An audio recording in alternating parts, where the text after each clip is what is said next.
Olá! Esse é o segundo áudio da série As Lendas Judaicas. E pelo título As Primeiras Coisas Criadas, você já descobriu que resolvi seguir a ordem cronológica, certo? Bem, Ginsberg, que é o autor do livro The Legends of the Jews, organizou esses contos em uma determinada ordem. E é isso que nós vamos seguir aqui. Afinal de contas, nada como começar pelo começo, não é mesmo? Parece meio que fazer sentido iniciar pelo início. Você não acha? Eu sei que eu meio que dei uma avacalhada atravessando com a descendência de Caim e com a descendência de Adão e Lilith no início dessa série. Mas foi assim que eu conheci o livro. Fazer o quê? Se eu comecei me atravessando pelo meio da história, foi assim com você também. Afinal, estamos juntos nessa empreitada, não é? Porque é assim. Eu comecei lendo Paraíso Perdido e ele me pegou pela mão e me levou até a Bíblia. E hoje faço um estudo das Sagradas Escrituras. Que prazer esse encontro com Deus. Recomendo pra vocês também. E como uma coisa puxa a outra, iniciei a leitura dos livros excluídos da Bíblia em paralelo até cair nessas lendas judaicas, que misturam aquilo que já conhecemos dos textos sagrados com as lendas populares do povo judaico. Então, conforme eu te contei no áudio anterior, enquanto eu faço a leitura do Paraíso Reconquistado, com calma, estudando as referências, entendendo aquele inglês de 1600 e bolinha, pra te contar tudo depois, essas lendas judaicas vão nos fazendo companhia nesse espaço de tempo. Mais uma vez, vale aqui lembrar que esses contos não são complementos da Bíblia ou da Torá, e muito menos um conhecimento secreto que os judeus ou cristãos quiseram esconder para manter essa doutrina machista. Nada disso, não caia nessa. Essas histórias são contos, são lendas e devem ser tratadas como tal. Assim como o autor que reuniu esses textos nos contou que os rabinos usavam esses contos para fins didáticos, então vamos fazer o mesmo, combinado? Lembra que o objetivo de usar esses contos no estudo da Midrash era estabelecer uma conexão entre a escritura e as criações da fantasia popular. E lembra por quê? O objetivo era garantir que a história se fixasse na cabeça do povo. Hoje fazemos isso usando referências de livros, quando, por exemplo, usamos Romeu e Julieta de Shakespeare como exemplo, ou através de filmes, tipo quando dizemos assim, vamos sair da Matrix, e até frases propagadas na internet, como quem é você na fila do pão?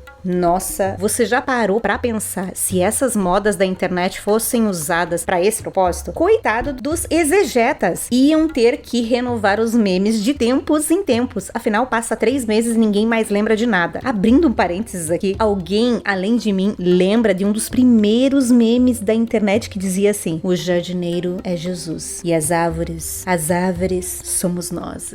Se não lembra, dá um Google que vale a pena. Ok, como sempre, eu já falei demais. Eu disse que seriam áudios curtinhos, então eu vou tentar fazer isso. Por isso, sem mais delongas, te convido agora para embarcar comigo nas lendas judaicas. Vamos direto para o momento em que as primeiras coisas foram criadas. Dessa vez, a viagem vai ser além das histórias já contadas por aqui. Vamos voltar bem lá no início, onde estava aquele que é o eu sou o que sou, uma tradução comum da frase hebraica Eyesh Sheheye, também conhecido como eu sou quem eu sou. E você sabe de quem eu estou falando, certo? De acordo com a Bíblia hebraica, no encontro da sarça ardente no Êxodo 3:14, Moisés pergunta o que ele deve dizer aos israelitas quando eles perguntarem qual Deus ou Elohim o enviou até eles. E Yahvé responde: eu sou quem eu sou, acrescentando: diga isso ao povo de Israel, o eu sou me enviou a vocês. Uma curiosidade, a maioria dos comentaristas acredita que era Moisés quem não sabia o nome de Deus. Lembra que ele foi criado e educado entre os deuses do Egito? O que significa que os israelitas lhe perguntariam o nome de Deus para provar as credenciais de Moisés. Porque eu sou quem eu sou, ou eu sou aquele que é uma declaração da natureza do Deus de Israel, Elohim. Olha lá fomos nós de novo percorrer outros caminhos. Cá estamos nós com a Bíblia aberta, buscando referências sobre eu sou quem eu sou, e acabamos de descobrir que Moisés é quem não sabia o nome de Deus e os israelitas iam pedir esse passe aí, eles tinham que checar as credenciais. Que Deus é esse que tá te mandando aqui falar com a gente, hein, seu Moisés? Mas é o que eu te disse, uma coisa leva a outra, porém precisamos focar. Agora que você já entendeu que vamos voltar bastante no tempo, relaxa e embarca comigo em mais essa história. Mas antes, me diz... E aí, tá preparado? Então fica confortável e vem comigo.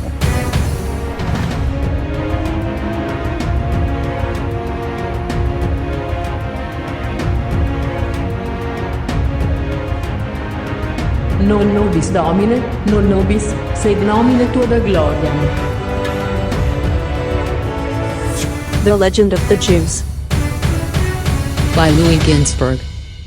Um aviso importante antes de começarmos. Este conto contém referências sobre o calendário judaico, que apesar de ser dividido em 12, é diferente do nosso. E também criaturas que talvez você não esteja familiarizado. Por essa razão, na versão desse áudio para o YouTube, você encontrará imagens com um modelo do calendário judaico, para você se localizar entre os meses, e também imagens dos personagens aqui citados. Então, se você está escutando em outro aplicativo e ficou curioso para conferir as imagens, dê uma olhada no áudio-vídeo do YouTube. E então, agora sim, vamos ao primeiro conto, as primeiras coisas criadas. No princípio, 2000 anos antes do céu e da terra, 7 coisas foram criadas. A primeira delas foi a Torá, escrita com fogo negro sobre fogo branco, que jazia no colo de Deus. Segunda coisa, o trono divino, erguido no céu, que mais tarde estava sobre as cabeças dos Hayot, ou Hayot. Eu vou falar Hayot, só pra gente combinar aqui. Se você está escutando esse áudio pelo YouTube, agora você já deve estar vendo a imagem deste Hayot, que segundo a tradição judaica, são criaturas celestiais semelhantes a anjos, ou seja, são criaturas vivas. No judaísmo, os seres viventes são considerados anjos de fogo que sustentam o trono de Deus, e de acordo com o Zohar, eles sustentam o próprio firmamento. Eles são classificados em primeiro lugar na hierarquia angelical judaica. Já no cristianismo, os 4 seres viventes são os querubins, e você vai entender por quê. Olha a descrição que Ezequiel faz dos Hayots. Os corpos das criaturas são como o de um ser humano, mas cada um deles tem 4 faces, correspondendo às 4 direções que a carruagem pode seguir: leste, sul, norte e oeste. Os rostos são de um homem, um leão, um boi e uma águia. Lembra do Paraíso Perdido de John Milton, em que ele descrevia os querubins com 4 rostos? Pois é, eu também tinha ficado na dúvida, achei que era invenção de John Milton e pensei, não, se isso tivesse na Bíblia eu saberia. E lá fui eu conferir e, para surpresa de 0 pessoas que conhecem a Bíblia, sabe que essa informação estava lá. Bom, agora que você já viu a imagem desse Hayot, que são criaturas vivas, vamos continuar porque nós vimos até agora apenas 2 coisas das 7 que foram criadas. A terceira foi o paraíso do lado direito de Deus e o inferno do lado esquerdo. Depois, o santuário celestial, que ficava diretamente em frente de Deus, tendo em seu altar uma joia gravada com o nome do Messias e uma voz que clama em voz alta: voltem, filhos dos homens. Quando Deus decidiu sobre a criação do mundo, ele consultou a Torá. Seu conselho foi esse: ó Senhor, um rei sem exército e sem cortesãos e atendentes dificilmente merece o nome de rei, pois ninguém está perto de expressar a homenagem que lhe é devida. É quase como se Deus tivesse um espelho mágico da madrasta da Branca de Neve que ele pede conselhos. É mais ou menos isso. Lembra? Isso aqui é um conto, é uma lenda, então embarca na história. Porque a resposta que a Torá deu agradou muito a Deus. Assim, ele ensinou todos os reis aqui da terra, pelo seu divino exemplo, que eles não devem começar nada sem primeiro consultar os seus conselheiros. E o conselho da Torá foi dado com algumas reservas. Ela não botava muita fé ali no valor do mundo terreno que Deus estava querendo criar. Mesmo achando que Deus, sendo um rei, precisava de cortesãos, ele tinha ali suas reservas, ele era meio cético com essa nova criação. E isso por conta da pecaminosidade dos homens, que certamente desrespeitariam seus preceitos. Mas Deus dissipou as suas dúvidas. Ele disse para a Torá que o arrependimento havia sido criado muito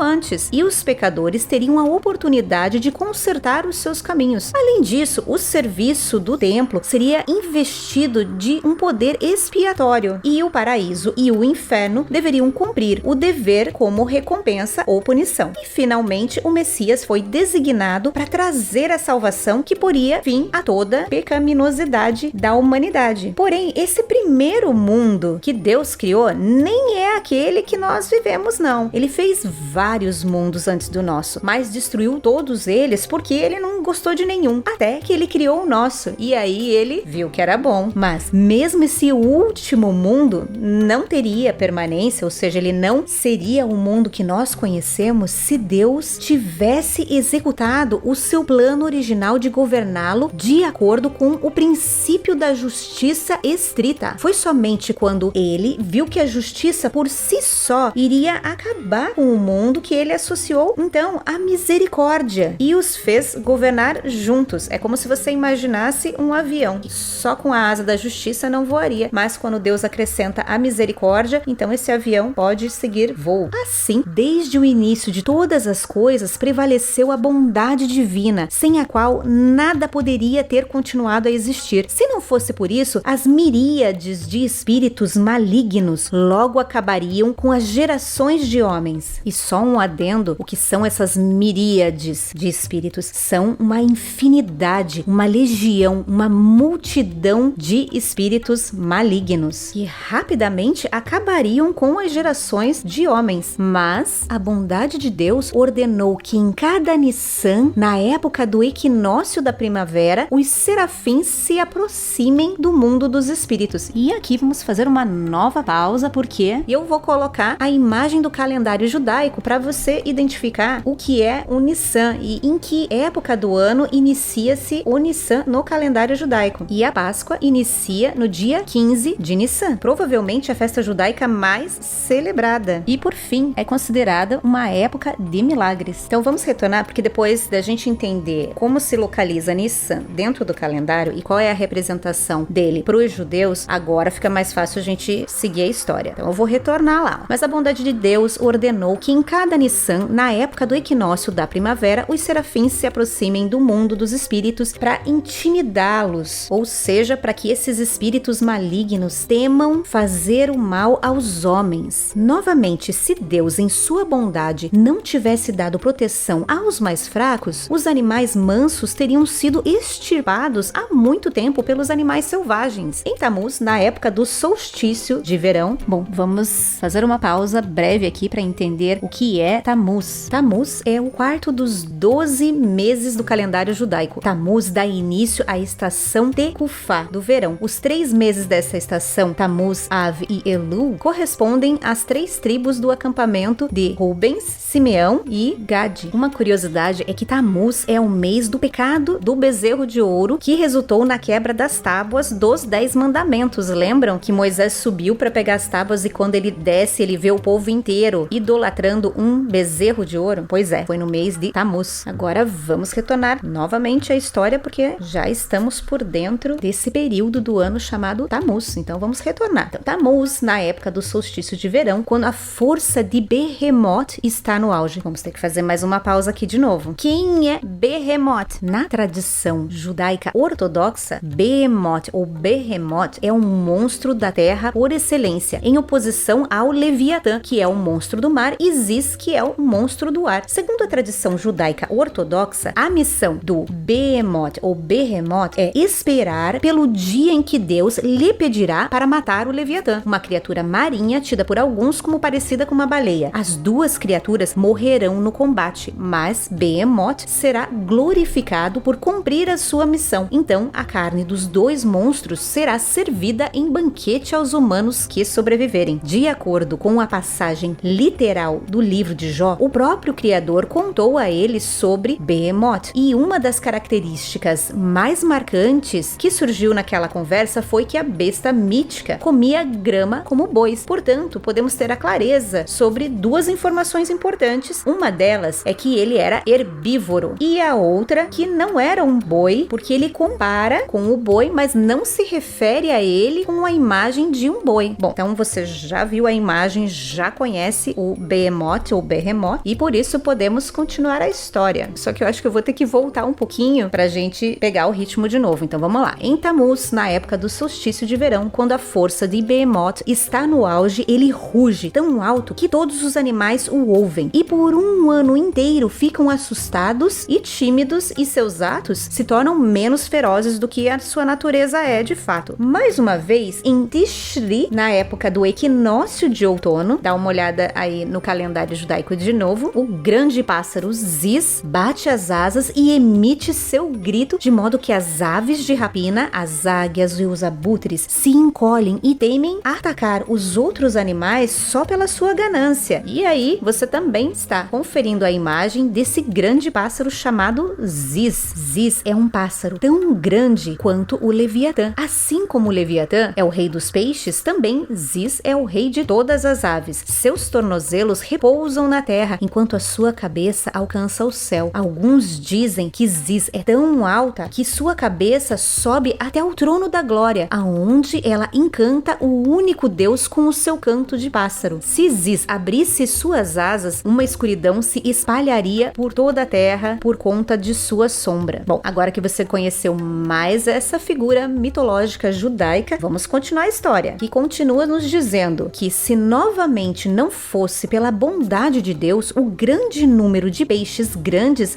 rapidamente teria acabado com os pequenos. Mas na época do solstício de inverno, no mês de Tebet, o mar fica agitado, pois então o Leviatã jorra água e os grandes peixes ficam inquietos. Eles refreiam o seu apetite e os pequeninos escapam de sua sagacidade. Então aqui você confere de novo o calendário judaico para saber em que época isso aconteceu, e também agora você confere a imagem do Leviatã, que é esse ser mitológico marinho. E vamos à explicação. O Leviatã é um monstro marinho bíblico, uma criatura mítica mencionada em seções do Antigo Testamento. E embora seja uma metáfora popular tanto no judaísmo quanto no cristianismo, a criatura é vista de maneira diferente em cada religião. A criatura pode ser vista como uma metáfora para o tamanho do poder das habilidades criativas de Deus, ou como uma besta demoníaca. Nesse contexto, o Leviatã é considerado o monstro das águas, enquanto Behemoth ou Behemoth e Ziz são considerados monstros da terra e do ar, respectivamente. Fora da religião, o Leviatã tornou-se sinônimo de qualquer grande criatura marinha, principalmente as baleias. A palavra Leviatã aparece 6 vezes na Bíblia. Em Isaías 27:1 diz: naquele dia o Senhor castigará o Leviatã. Nos Salmos 74:14 diz o seguinte: tu esmagaste as cabeças do Leviatã, tu o deste por mantimento às criaturas do deserto. E em Salmos você encontra citações, no livro de Jó, várias citações sobre o Leviatã, que se eu ficar te contando tudo sobre o Leviatã, a gente se perde na história. Então agora que você já tem uma ideia de como é essa criatura chamada Leviatã, e vamos retornar porque estamos chegando ao fim deste início das primeiras coisas que foram criadas. E diz o seguinte: finalmente a bondade de Deus se manifesta na preservação do seu povo Israel, que não poderia ter sobrevivido à inimizade dos gentios se Deus não tivesse designado protetores para o seu povo, que são os arcanjos Miguel e Gabriel. Então, sempre que Israel desobedece a Deus e é acusado pelos anjos de outras nações, ele é defendido pelos seus guardiões, o arcanjo Miguel e Gabriel. E os arcanjos Miguel e Gabriel são tão bons advogados que os outros anjos têm receio de entrar ali numa discussão com eles. Uma vez que os anjos das outras nações estão aterrorizados, as próprias nações nem se aventuram a atacar de maneira perversa Israel. E para concluir, para que a bondade de Deus governe na terra como no céu, os anjos da destruição são designados para um lugar na extremidade dos céus, do qual eles nunca podem se mover, enquanto os anjos da misericórdia circundam o trono de Deus a seu mando. E assim terminamos mais essa história contando a primeira lenda judaica, que nos conta quais foram as primeiras coisas criadas por Deus. Você imaginava que a Torá foi a primeira criação de Deus e que ela é uma espécie de conselheira, ou que ela meio que estava cética com a criação do mundo, já prevendo que haveria confusão? Eu achei bonitinho Deus respondendo no melhor estilo: ah, confusão? Eu já sabia. Se preocupa não, eu já previa isso, por isso o arrependimento foi criado antes. Se sua ressalva era essa, minha querida conselheira Torá, então tá tudo certo, vamos em frente. O Messias ficará encarregado de trazer a salvação e colocar um fim nos pecados da humanidade. Achei Deus nesse conto super animado para começar a criação, você não? Um outro detalhe, você reparou que essa história diz que o mundo em que vivemos não foi o primeiro criado por Deus? Como se ele tivesse feito alguns testes antes? Isso me fez lembrar daquela teoria da criação e reconstrução que comentamos lá na leitura do Paraíso Perdido, que diz que entre os versículos 1 e 2 ocorreu uma grande catástrofe. Talvez a queda de Satanás? Bem, Vou ler o texto novamente para você. A minha tradução aqui é a NVI. Diz assim: no princípio, Deus criou os céus e a terra. Era a terra sem forma e vazia. Trevas cobriam a face do abismo, e o Espírito de Deus se movia sobre a face das águas. O fato é que esse algo entre os dois versículos fez com que a criação original e perfeita de Deus se tornasse sem forma e vazia, uma vez que Deus não criou a terra devastada e vazia. Então apenas um poderoso cataclismo poderia explicar a condição caótica do versículo 2. Aqui nesse ponto também há um intervalo de tempo entre a criação do nosso mundo e o céu. Obviamente, nesse texto não há elementos que indiquem a queda de Satan, mas sim um tempo em que Deus testou outros formatos de mundo. Será? Bem, o fato é que tem algo que parece estar faltando, e isso alimenta a criação de história e discussões sobre o tema. Confesso que tenho gostado de acompanhar as teorias. Agora, saindo dessa teoria de espaço vazio, você notou que entre as primeiras criações estavam o templo, o paraíso e o inferno, e que o templo foi criado para expiação dos pecados, enquanto o paraíso e o inferno mantêm aquilo que já conhecemos como um lugar para punir e recompensar, indicando assim que Deus, sendo onisciente, já tinha tudo preparado antes mesmo da criação do mundo, e que a ideia do templo, sendo um lugar de expiação, casa com a ideia do tabernáculo ordenado por Deus na Bíblia, sendo um lugar de adoração, mas também para oferecer sacrifícios para o perdão dos pecadores. Achei isso bem legal. Outra ideia bem interessante nesse texto é quando a história nos diz que se Deus governasse apenas com a sua justiça, esse mundo não duraria nada. Por isso ele adicionou a misericórdia junto com a justiça, para que ambos governassem juntos, ou seja, Deus é justo, mas também é misericordioso. Lindo, não? Relembrando agora, o texto fala em miríades de espíritos malignos, ou em outra interpretação, legiões de espíritos maus que rondam a humanidade. Quando esses espíritos foram criados? Com que propósito? Eles simplesmente brotaram no meio da história, você percebeu? Agora deixa eu te contar o que eu entendi desse trecho. Eu vou ler um pedacinho aqui para refrescar a sua memória, e diz assim: assim, desde o início de todas as coisas prevaleceu a bondade divina, sem a qual nada poderia ter continuado a existir. Se não fosse por isso, as miríades de espíritos malignos logo acabariam com as gerações de homens. Ou seja, como a regra era a justiça, se a criação pecasse contra Deus, esses espíritos malignos teriam o direito ou a missão de acabar com o homem. Porém, o que impede que isso aconteça é a bondade divina, que nos livra das garras desses espíritos. Faz sentido? E não tem como eu encerrar esse áudio sem falar da mitologia judaica com essas criaturas como Behemoth, Ziz, Leviatã. Foi muito interessante e até um pouco assustador ler e pensar sobre eles. E eu já fico me perguntando se eles aparecerão novamente em outros contos. Eu acharia bem interessante, não sei você. Gostei também de rever o querubim de 4 rostos, ponto tão marcante para mim na leitura do Paraíso Perdido, e que aqui aprendi que para os judeus esses seres viventes são chamados de Hayot. Confesso também que foi a primeira vez que vi o calendário judaico e pude entender os períodos descritos comparando com o nosso calendário. Mais um ponto positivo para esse conto. E agora, já indo para a reta final desse áudio, eu queria falar do último parágrafo do texto, que dá conta de 2 tipos de anjos: os da destruição, que não podem se mexer e ficam na extremidade do céu, e os da misericórdia, que circulam o trono de Deus. Seriam esses anjos da destruição aqueles que virão no final dos tempos? Pode ser uma teoria. Quem sabe em outros contos nós não ficamos sabendo mais sobre eles, hein? Vamos aguardar. E por fim, o texto não deixa dúvidas de que é uma lenda judaica, principalmente ao dizer que os anjos Miguel e Gabriel são anjos de Israel. E você aí achando que podia pedir auxílio para eles? Nananina, não.